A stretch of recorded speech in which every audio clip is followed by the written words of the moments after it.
Hi everyone, and thanks for joining. So today I just wanted to say a few words about the film of the moment that everyone's kind of talking about since the Sight and Sound poll, which is Jeanne Dielman, 23 Quai du Commerce, 1080 Bruxelles. And first of all, I want to give a shout out to Daisuke Beppu, who was doing a talk the other day, a live stream about the Sight and Sound poll, and every time he referenced the movie he said the name in full, so good credit to him for doing that, in French as well, so yeah, well done Daisuke.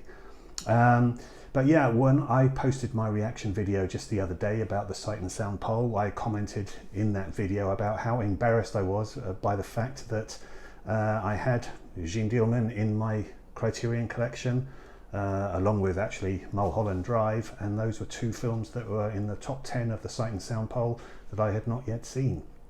So yeah, Jeanne Dielman is actually a film I've had for some time now, so obviously following the poll, you know, it's me, as with a lot of other people, it's generated a lot of interest in the film and in wanting to catch up with it. It's so that's a good thing, I think, about the poll. Obviously it inspires that kind of interest in terms of seeing what's on there and debating, you know, whether it deserves that place at the #1 spot or not.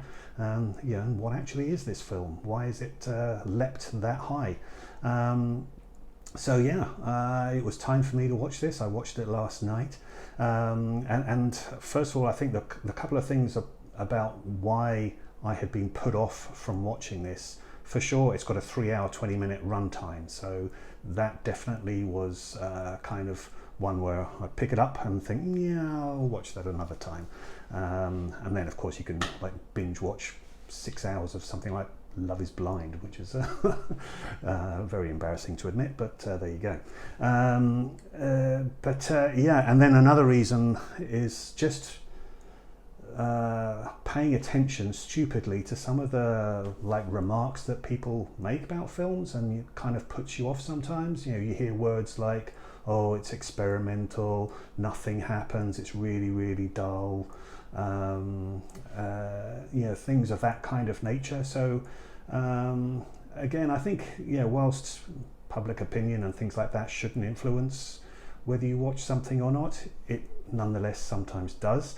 So yeah, probably in the part of my mind, I definitely had the preconceived notion that this was actually going to be a film that was just shot, and I thought that it was just going to be all shot in the kitchen of this lady's house, and that the whole film was effectively about her going in and out of the kitchen, and then you perhaps having to sort of pay attention to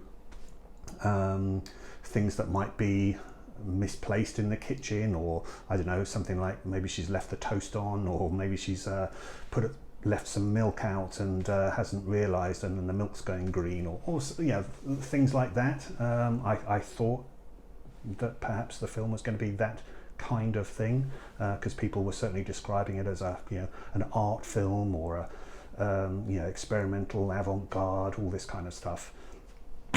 Nonsense to that. It's not like that at all. But definitely, yeah, it's a long film. It is one that requires your patience, but for sure, I think anybody who's interested in psychology, or, you know, human behavior, and the psychology of human behavior, yeah, this is a very interesting film and well worth giving it a shot. So yes, it is going through cycles of events over the course of 3 days. I don't want to get into sort of spoilers, if you like, although, you know, boiling vegetables, is that a spoiler? I don't know,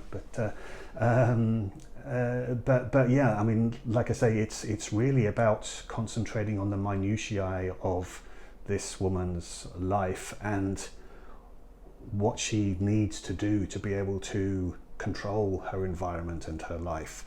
This is clearly a lady who has some, you know, trauma and troubles, and is controlling those by having rituals and behaviors in her life, which she necessarily needs to have in order to just you know, look after her son and do the day-to-day kind of normal events that people do to sort of, you know, get food, do the cooking and things of that nature.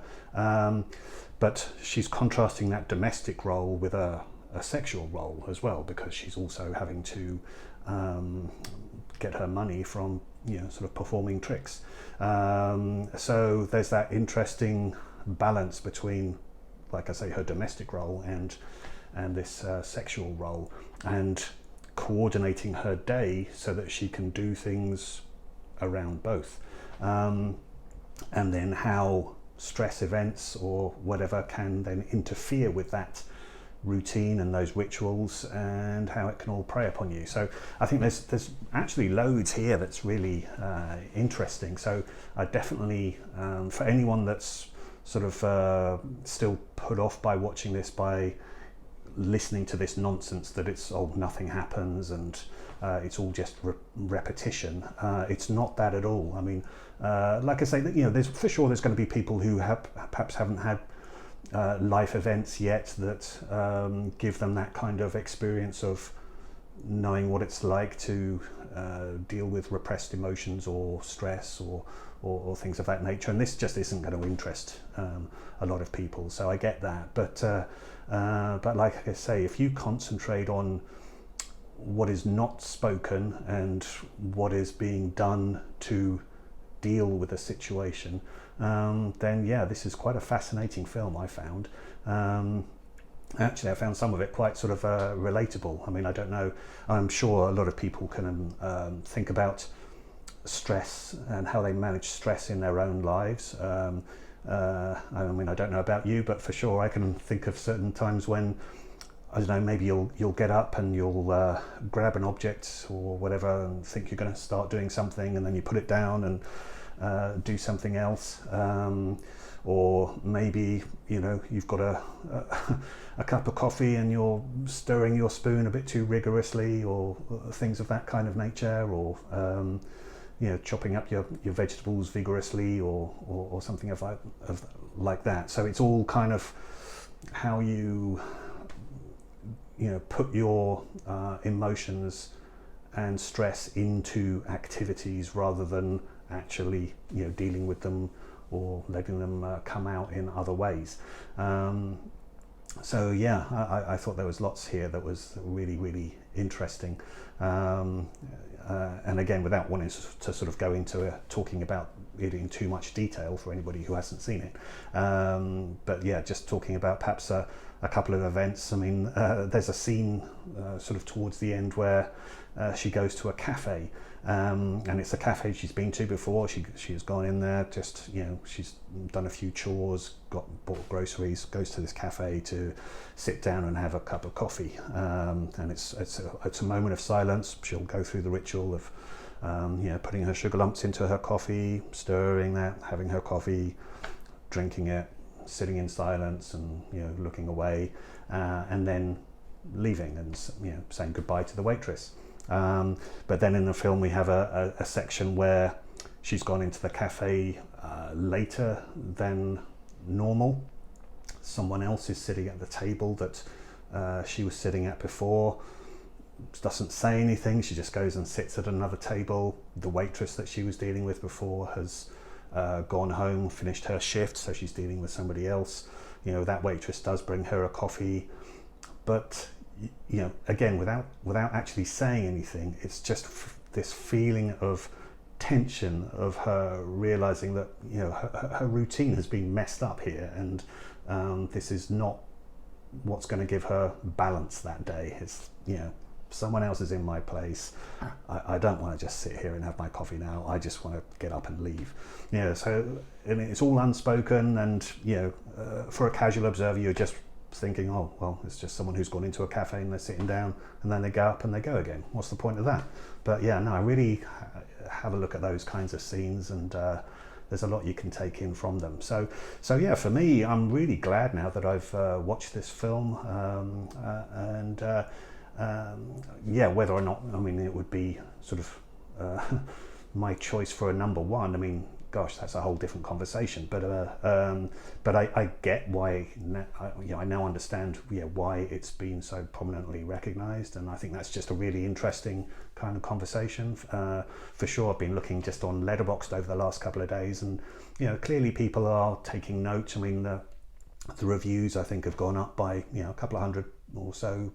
People have been checking it out, so I think that's just a good thing. You know, the more and more people get to see a film and think about it and think about what it means to them, you know, whether they like it or they might dismiss it, might not be for them, whatever. But yeah, for me, I can only talk personally, but yeah, for me, I'm just, you know, glad now that I have seen it. So that's a reason for thanking this poll. Whatever you think about the actual poll itself and the position of films on that poll, it's great that polls like that just encourage interest in films. And so yeah, it worked for me.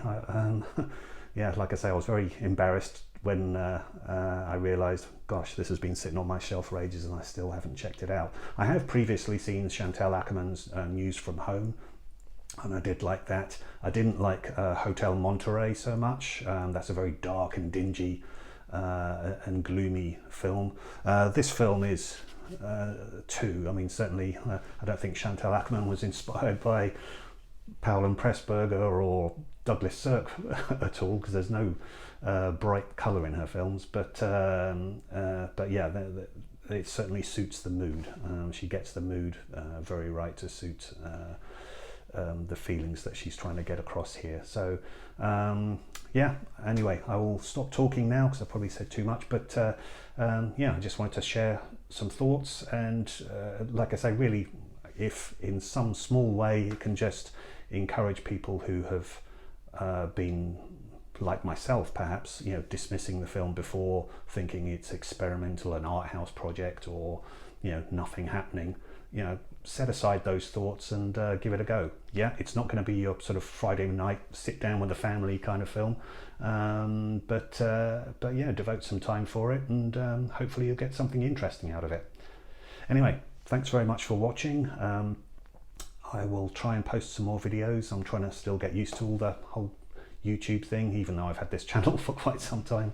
But yeah, thanks again, and maybe see you on the next video. Okay, thanks very much.